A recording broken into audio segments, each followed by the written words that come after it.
He said one day you'll leave this world behind, so live a life you will remember.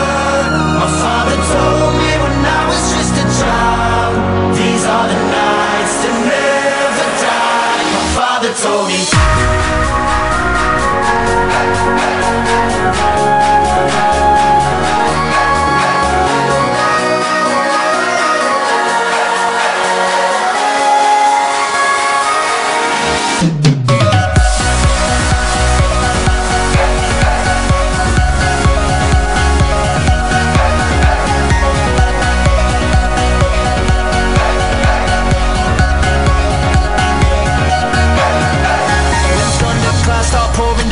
Light a fire they can't put out, carve your name into those shining stars. He said go venture far beyond the shores, don't forsake this life of yours. I'll guide you home no matter where you are.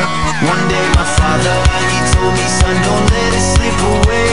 When I was just a kid I heard him say, when you get older your wild heart will live for younger days. Think of me if ever you're afraid. He said one day you'll leave this world behind, so live a life you will remember.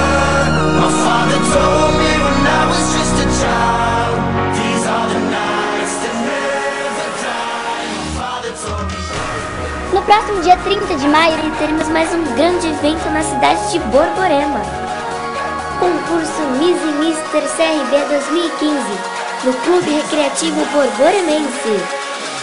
Estou aqui com Maurício Costa, o organizador e coreógrafo do evento. Conte-nos um pouco mais sobre o Miss e Mister CRB. Eu quero convidar todo o borboremense da região para vir prestigiar o concurso Miss e Mister CRB. O primeiro concurso realizado pelo clube. Vai ser um máximo, um sucesso e a expectativa é muito grande. Eu tenho certeza que todos vão adorar o concurso.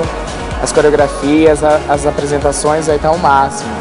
Eu quero agradecer ao clube pela oportunidade e a todos os candidatos que estão participando, aos pais que permitiram a participação de todos os candidatos e desejar a todos uma boa sorte.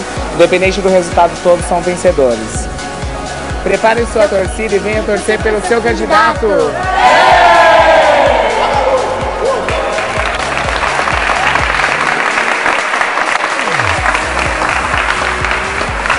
Então você já sabe, o concurso Miss e Mister CRB 2015 será realizado no dia 30 de maio. Reserve já sua mesa na Secretaria do Clube Recreativo Borboremense. Organize a sua torcida e venha prestigiar mais esse grande evento.